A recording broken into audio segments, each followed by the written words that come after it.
नमस्ते, जय हिंद। ये है द आवारा मुसाफिर शो क्लिप्स।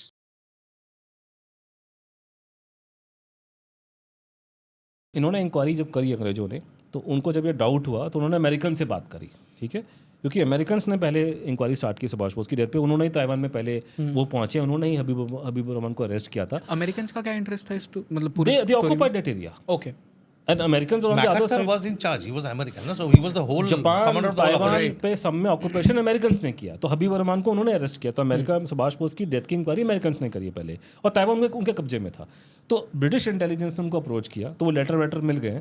तो उन्होंने पहले पैराग्राफ में यही मेंशन किया कि अगर ये आदमी वापस आ जाता है तो ऐसी भारत में ट्रबल खड़ी होगी कि हम इसको कंट्रोल नहीं कर पाएंगे। उसी टाइम पे आगे उसी समय में ये बात महाराष्ट्र की है।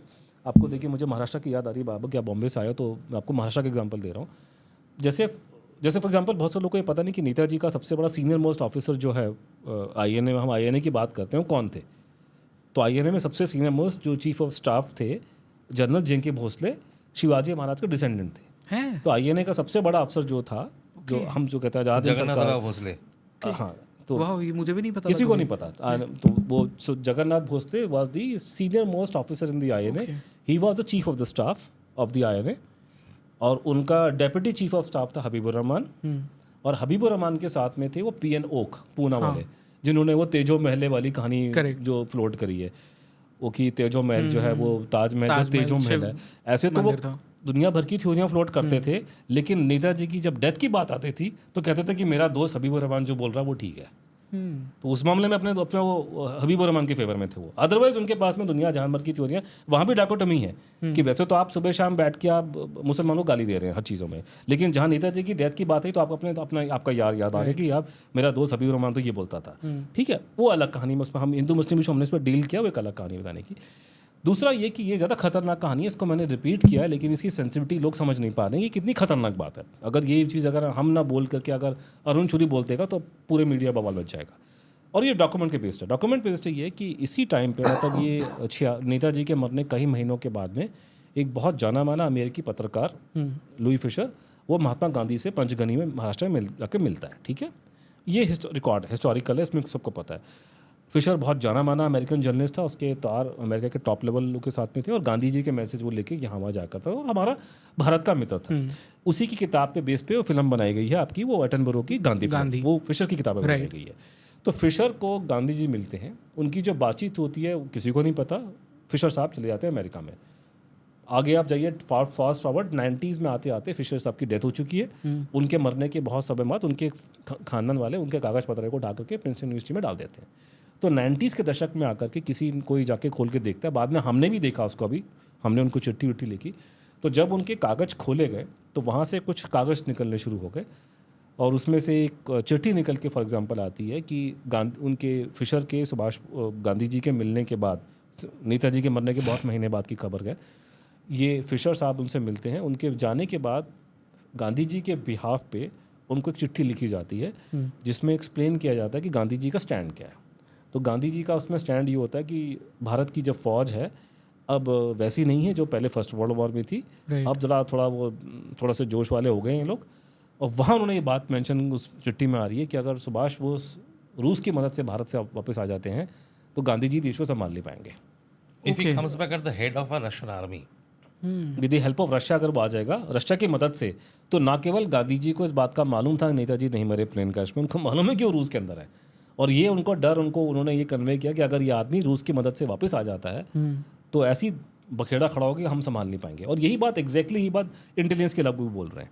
तो दोनों का कन्वर्जेंस हो रहा है कि ब्रिटिश इंटेलिजेंस और गांधी जी के पास में सेम इन्फॉर्मेशन आ रही है कि ये आदमी रूस के अंदर है शायद। बिकॉज MI5 की कुछ फाइल्स थी जिसमें उन्होंने बताया भी है कि वो ट्रेस कर रहे थे। Everybody was talking about his presence in Russia. But ये जो है ना, हमारा इंडियन पॉलिटिक्स का एक डोमिनेंट स्कूल है गांधीयन लैंग्वेज ऑफ पॉलिटिक्स, और उसमें ये जो अभी अनुज ने जो स्टोरी बताया, इसको बोलते हैं द अंतरात्मा स्कूल ऑफ पॉलिटिक्स।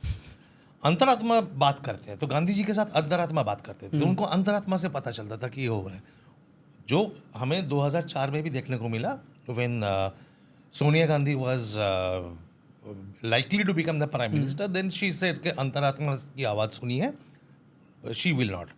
तो ये अंतरात्मा is invariably without exception always intelligence reports.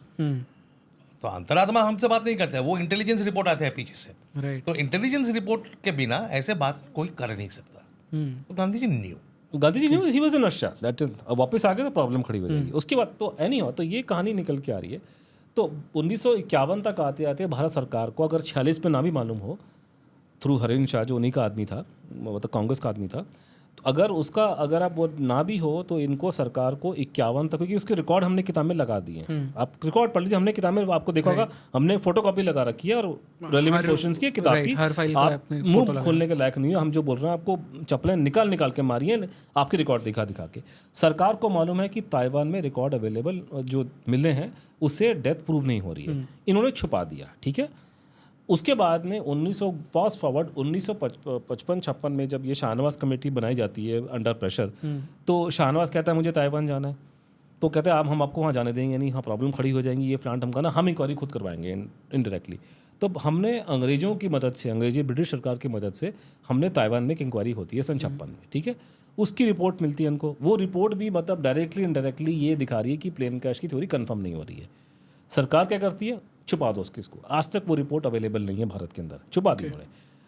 Mukherjee commission को भी नहीं दी।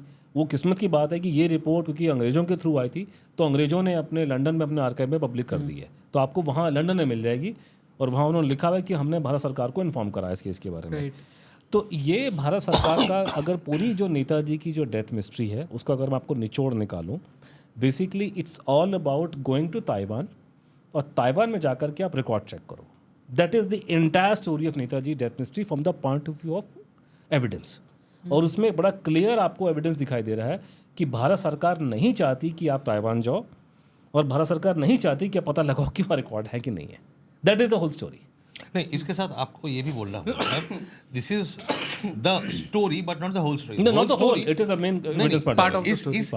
इसका एक काउंटर पार्ट है जो ट्विस्ट भारत सरकार और हमारे एकेडमिक हिस्टोरियंस, खास करके बोस फैमिली के जो पॉलिटिकल हिस्टोरियंस है, उन्होंने लगाया। सुगता बोस जैसे। एग्जैक्टली। तो उनका ये डिफेंस आ गया, it was a time of war. अरे जंग चल रहा था, अमेरिकन आ गए थे, चाइनीज आ गए थे, जापानीज जा रहे थे, इतने डमाडोल में डॉक्यूमेंट्स खो गए होंगे। डॉक्यूमेंट्स ऐसे कैसे खो सकते हैं? एग्जैक्टली, मतलब ये हिस्टोरियन का डिफेंस है। कैन यू इवन थिंक, वो हिस्टोरियन डिफेंस में आ रहा है कि डॉक्यूमेंट्स खो गए होंगे, इधर उधर हो गए होंगे, डिस्ट्रॉय हो गया होगा, कभी बाढ़ आ गया तो बह गया होगा, मतलब देयर इज नो हेड और tail to his arguments. But ये लेके आ गए, तो हमने दिखाया जो जस्टिस मुखर्जी ने किया था। जस्टिस मुखर्जी ने बहुत स्मार्टली एक चीज़ किया। मैं उससे पहले चीज़ कंफर्म कर दूं कि जापान और ताइवान ने कभी नहीं बोला कि रिकॉर्ड डिस्ट्रॉय हुआ है। हाँ, मैं आ रहा हूँ उस वो पे। हमने बोला है, ये हिस्टोरियन एक्सक्यूज दे रहे हैं वो लोग। जापान ने कभी नहीं बोला हमने रिकॉर्ड डिस्ट्रॉय किया, तो ये उनके बिहाफ पे एक्सक्यूज दे रहे हैं बैठकर। और ये एक्सपोज कैसे हुआ? जस्टिस मुखर्जी ने ताइवान गवर्नमेंट से बोला कि प्लेन क्रैश का डेट बोला गया है 18 अगस्त, ठीक है, आप मुझे 2 दिन पहले और 2 दिन बाद का रिकॉर्ड्स भी भेज दीजिए, क्रिमेशन रजिस्टर वगैरह जो भी है वो डेट्स का भेज दीजिए। तो 4-5 दिन का रिकॉर्ड्स मंगवाया उन्होंने। ताइवान गवर्नमेंट ने उठा के पूरे महीने का भेज दिया, इतना बड़ा इकट्ठा दिया पूरा कर। पूरे महीने का भेज दिया, देख लो। तो अगर डॉक्यूमेंट्स डिस्ट्रॉय हो गया होगा तो ये डॉक्यूमेंट्स कहाँ से आ रहा है? जनरेट कर रहे हैं क्या? बैठ के लिख रहे हैं उसी हाथों से? जमाने का रिकॉर्ड है, वही जापानीज रिकॉर्ड है, वही रिकॉर्ड है। So this kind of devious nature of our academic historians, family members and the government. अब उसमें एक, जैसे फॉर एग्जांपल, अब अगेन महाराष्ट्र की बात आती है कि एक और करेक्टर आता है आपका विजय गोखले, हाँ। ठीक है, जो हमारे फॉरेन सेक्रेटरी थे, आजकल national security. He is our guest as well podcast पे। हाँ जी। तो उनकी हरकत आप इसमें किताब में, अब उनका तो कोई सुभाष बोस से खून तक तो उनकी नहीं होगी पर्सनल लेवल पे, थोड़ा शौकता बोस से थोड़ा दूरी बना के रखें। वो लपेटे में क्यों अपनी इतना देश के लिए इतना अच्छा विजय जी ने काम किया, क्यों अपना मट्टी प्लीत कर रहे हैं कांग्रेस के साथ बैठ करके? देखिए ऐसा है, simple open and shut case. मुझे मालूम है विजय गोखले जी कौन है, ठीक है, कितना बड़ा आदमी है, और नेशनल सिक्योरिटी काउंसिल में बैठे, और आप है जरा काने बात डालना कि सर आपके बारे में किताब में क्या लिखा हुआ। हमने नहीं बोला, हम तो गवर्नमेंट के रिकॉर्ड दिखा रहे हैं। Vijay Gokhale ji was the head of the ITA, India Taipei association, जो ताइवान में एक बॉडी है जिसका नाम है IATA। बेसिकली हमारी एम्बेसी है, उसका नाम IATA रखा हुआ है। हमारे यहाँ भारत के अंदर एक कहावत है बड़ी मशहूर कि दादी के हाथ दिखाने के और खाने के और। ये समझाने में कभी आपको लंबा चौड़ा बताऊंगा, ये लंबी चौड़ी कहानी है। तो ITA टेक्निकली भारत की एम्बेसी है, उसका नाम उन्होंने ये दे रखा है, ठीक है। उसके हेड विजय गोखले जी, अगर एम्बेसी है तो ये इतना बड़ा डिप्लोमेट क्या कर रहा है वहाँ पे? अगर वो ताइपे एसोसिएशन है तो उसमें किसी बंदे को बैठाओ, किसी देसी आदमी को, बिजनेसमैन को, राइट। लेकिन बैठा हुआ देश का टॉप डिप्लोमेट, ठीक है। एनी बिकॉज हमारी एम्बेसी है, वो एक सबने वो शब्दों का हेर फेर है। तो इनको मुखर्जी कमीशन ने बोला कि हमको जब ताइवान से हमको रिकॉर्ड चाहिए सुभाष बोस की डेथ वाले इस पीरियड के अंदर, और हमें क्रिमेशन परमिट चाहिए उस टाइम से, ठीक है। ऐसे उन्होंने कुछ डिमांड रखी। तो ITA ने, जब ये साहब उनके हेड थे, भारत सरकार को इन्फॉर्म किया कि हमने ताइवान गवर्नमेंट से बात कर ली है और यहाँ पर कोई रिकॉर्ड नहीं है कमीशन वगैरह के, ठीक है। इस बात को 2-3 बार ठोक बजा करके बोला गया लिखित में, तो कोई इसमें आपको डेफेमेशन कुछ नहीं आने वाला। मैं आपको डॉक्यूमेंट सरकार के दिखा दूंगा, उसी में लिखा हुआ है कि ITA बैठ करके इन्फॉर्म कर रहा है नई दिल्ली को कि यहाँ पे कमीशन का कोई रजिस्टर वगैरह कुछ भी नहीं है। हमने पूछ लिया ताइवान गवर्नमेंट से, ठीक है। जस्टिस मुखर्जी ताइवान में जाते हैं, वहाँ की सरकार से बात करते हैं, 15 दिन में वही रिकॉर्ड निकल के आ जाते हैं। कैसे निकला है? आपने कैसे बोला अवेलेबल नहीं है? फिर इसको अगर आप टैली करेंगे कि 1951 से एक नंबर के झूठे मक्कार जो ये बैठे हैं साउथ ब्लॉक के अंदर, जो झूठ बोल रहे थे, ये क्लियर पैटर्न दिखाई देगा कि भारत सरकार नहीं चाहती कि इंक्वायरी ताइवान में हो और भारत सरकार नहीं चाहती कि ताइवान से रिकॉर्ड निकाले जाए। तो उसमें क्लियरली झूठ बोला गया, झूठ बोला, ओपन शट केस है। ये लाइन पंडित जी ने सेट कर दे गए, हाँ। सेट करके गए हैं ना, 1946 से ये लाइन सेट हो गया। तो पंडित जी का जो वो सेट किया हुआ लाइन है वही फॉलो करते आए। तो वो अपने हमारे साथ इन्होंने आखिर तक झूठ बोला। अगर इसमें ये सुभाष बोस नहीं होते, इसमें अगर अंबेडकर होते, कोई और होते, तो इनकी खाल नोच ली जाती बात में रख करके कि आपकी हिम्मत कैसी है झूठ बोलने की। आप राइटिंग में झूठ कह रहे हो कि हमने ताइवान गवर्नमेंट से बात कर ली है, रिकॉर्ड नहीं है, तो ये रिकॉर्ड कहाँ से निकल के आए? आप मिसलीड कर रहे हो कमीशन को। उनका कोई पर्सनल तो दुश्मनी तो है नहीं सुभाष बोस के साथ में, ये तो गवर्नमेंट के लोगों ने ऊपर से फोन किया होगा। ये भारत सरकार कैसे ITA बोल रहा है कि वहाँ पे रिकॉर्ड नहीं है, फिर रिकॉर्ड कैसे निकल के आ गए? मुखर्जी साहब ने निकाल दिया पूरा कमीशन का रजिस्टर, उसमें तो दिखाई दे रहा कि सुभाष बोस की डेथ नहीं हुई, शेडे की डेथ नहीं हुई। तो the whole story is about looking for records, and the whole story from the government of India side is to somehow prevent inquiry from happening in Taiwan. अगर होती भी है तो रिकॉर्ड इनके हाथ में लगने चाहिए। और आप लिखित में झूठ बोल रहे हैं, और भगवान भला करे कि मोदी जी ने फाइल पब्लिक कर दी तो हमारे हाथ में रिकॉर्ड आ गए। ये रिकॉर्ड हमारे पास पहले नहीं थे, हमने पिन पॉइंट करा इनको कि ITA ने झूठ बोला है। यही मैंने सेकंड एलिमेंट आपको बोला, वही बात सप्रेस करते हो, सप्रेस करते हो। उसके बाद में हमने रशिया वाले में निकाला है। रशिया में कहानी है कि आप सवाल पूछे थे कि मुखर्जी कमीशन रशिया में गई, तो कहते हैं हाँ उन्होंने बात की रशिया में, लेकिन रिकॉर्ड नहीं मिला कुछ करके, ठीक है। हमें गवर्नमेंट की फाइलों में से हमारी एम्बेसी का असेसमेंट मिला। जो भारत की एम्बेसी है मॉस्को में, वो ये बोल रही है कि रशियंस हमको पूरी बात नहीं बता रहे हैं। क्यों नहीं बता रहे? प्लीज़ अंडरस्टैंड, पार्लियामेंट में जब सवाल पूछा जाता है तो ये कहते हैं कि रशिया में मुखर्जी कमीशन गया था, वहाँ इन्हें कुछ नहीं मिला, ठीक है। लेकिन जब फाइलें हमने जो पढ़ी हैं सीक्रेट, उसमें ये भी लिखा है उन्होंने, जो हमारी एम्बेसी है उसका ऑब्जर्वेशन है कि रूसी हमको सारी बातें नहीं बता। ये बात आपने क्यों नहीं बताई पार्लियामेंट में? क्या आपको रूस की बात पे आपको शक है? आप आधी बात बता रहे हो ना कि रूस में कुछ नहीं मिला, लेकिन ये बात भी तो है ना जो आपने ऑब्जर्व किया कि रूसी जो है इस बात पे खुल के नहीं बोल रहे। आपने वो बात क्यों नहीं बताई है? तो हमने वो रिकॉर्ड निकाल के दिखाए इसके अंदर कि मुखर्जी कमीशन को जब वहाँ गई है तो रशिया ने सीक्रेट फाइल दिखाने से मना कर दिया। जैसे बोलते हैं चोर के दाढ़ी में तिनका, जो बोलते हैं। ये अब ये सिचुएशन कंप्लीट, मैं अब कंटिन्यू करना, मैं जस्ट 30 सेकेंड्स में एक एनालॉजी देता हूँ, एक स्टोरी आप समझ लो, सिनेरियो समझ लो। हमारे प्रधानमंत्री गए मॉस्को, पुतिन से बैठे बात करने के लिए, और नेताजी के बारे में बात करेंगे। क्या बोलेंगे? बोलेंगे पुतिन भाई, हमारे देश में एक नेता थे सुभाष चंद्र बोस, 1945 में एक प्लेन क्रैश में ताइवान में मर गए वो। क्या आप बता सकते हैं कि प्लेन क्रैश में मरने के बाद वो आपके देश में आया था क्या? How does the question sound? कैसा लग रहा है सुनने में? आपको कोई अगर पूछे 45 में ये बंदा मर गया, मरने के बाद क्या वो आपके देश में थे? Does it even make sense? No. तो जब तक सरकार अपना स्टैंड नहीं बदलेगी, सरकारी स्टैंड क्या है कि 45 साल में नेताजी मर गए, तो अब किस मुंह से सवाल पूछेंगे राशन से कि मरने के बाद आपके देश में आए थे? कल अमेरिका में जो टास्क फोर्स बनी है, तो टास्क फोर्स की हेड ने कल क्या प्रेस कॉन्फ्रेंस करी, पूरे वर्ल्ड में आ गया, उसे साफ बोल दिया कि भैया हम तो नहीं मानते स्टोरी को, मरने वाला एक आदमी नहीं था। इंक्वायरी तो वही होगी ना, ओपन माइंड से होगी। Correct. आपका ऑलरेडी माइंड क्लोज है, सन 46 में पंडित जी के श्रीमुख से निकल गया।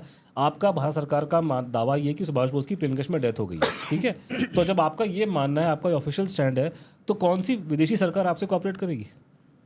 ओके, और सबसे बड़ी बात, केजीबी का फाइल चाहिए आपको? पुतिन विल स्माइल, हंस के बोलेगा, मोटा भाई पहले अपना आईबी के फाइल्स तो खोलो। दुनिया में सत्य और अहिंसा का डंका कौन बजाता है?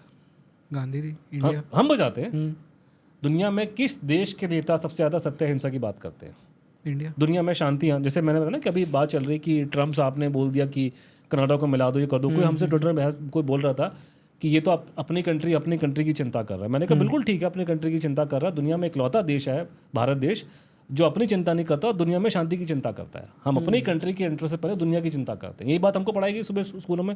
आजकल का मुझे पता नहीं, लेकिन हमको तो ये पाठ पढ़ाया गया था बचपन में। और जितने शांति की बात हमारे देश में लोग करते हैं, खासकर हमारे नेता, हर एक नेता के मुंह से निकलेगा कि शांति की हमारे को मिलनी चाहिए। किसी को नोबेल प्राइज तो मिलता नहीं, इन लोगों को ठेंगा मिलता है इन लोगों को। तो दुनिया में जो सत्य और शांति का ठेका डंका बजाने वाले लोग हैं, अगर वही अपनी आईबी और रॉ की फाइल नहीं बाहर निकालेंगे तो आप दुनिया से क्या उम्मीद कर रहे हो? पहले अपने गिरेबान में झांक के देखो ना, उस पर डिस्कशन डिबेट होनी चाहिए। करेक्ट। एक बंदे ने मुझे बोला, कहता आईबी की फाइल बाहर नहीं आ सकती। मैंने क्यों नहीं आ सकती? कोई भगवान श्री कृष्ण ने गीता में लिख करके दिया था कि निकल के नहीं आएंगी बाहर? क्या क्या बातें कर रहे हो? यूएस में फाइल्स आ सकती है तो इंडिया में क्यों नहीं? सारे डिपार्टमेंट गवर्नमेंट के पब्लिक सर्वेंट है, कोई अलग एंटिटी नहीं है। मैं आपसे पाकिस्तान के बारे में फाइलें नहीं मांग रहा। करेक्ट। मैं आपसे नेशनल सिक्योरिटी की फाइलें नहीं मांगूंगा। मैं भी पागल नहीं हूँ, हम भी देशभक्त हैं। देशभक्ति का ठेका इनके पास में नहीं सिर्फ, ठीक है ना। मैं आपसे ऐसी कोई फाइल नहीं मांग रहा जिससे सेंसिटिविटी खराब होती है। आप मुझे ये बताइए कि सुभाष बोस तो फाइल के छुपाने का मतलब क्या है? उस पर डिबेट चाहिए हमारे को प्रॉपर। झूठे एफिडेविट मत देना कोर्ट। हमने ये इसमें एग्जाम्पल दिया है किताब में कि न केवल सरकारी रिकॉर्ड पे जानबूझ के झूठ लिखा गया है, जानबूझ करके पार्लियामेंट में और जानबूझ के कोर्ट में झूठ बोला गया है, नोइंगली। मैं रिपीट कर रहा हूँ कि ये केस अगर नेताजी का ना हो, किसी और महानुभाव का होता तो देश में आग लग जाती है। हमारी किस्मत फूटी है कि बंगाली खड़े होकर इसमें बोलने को राजी नहीं हो रहे। इस केस पे ओपन एंड शट केस है, कवर अप का। कोई बचने का रास्ता ही नहीं है इस केस के पर गवर्नमेंट के पास में। एक ही बचने का रास्ता है कि इस पर डिबेट ना हो, और डिबेट नहीं हो रही क्योंकि बंगाली कुछ बोल नहीं रहे। बंगाल के 42 MP हैं, वो अडानी के पीछे पड़े हैं, अंबानी के पीछे पड़े हैं। सुभाष बोस के बारे में मुंह से चूनी निकलेगा उनके मुंह से।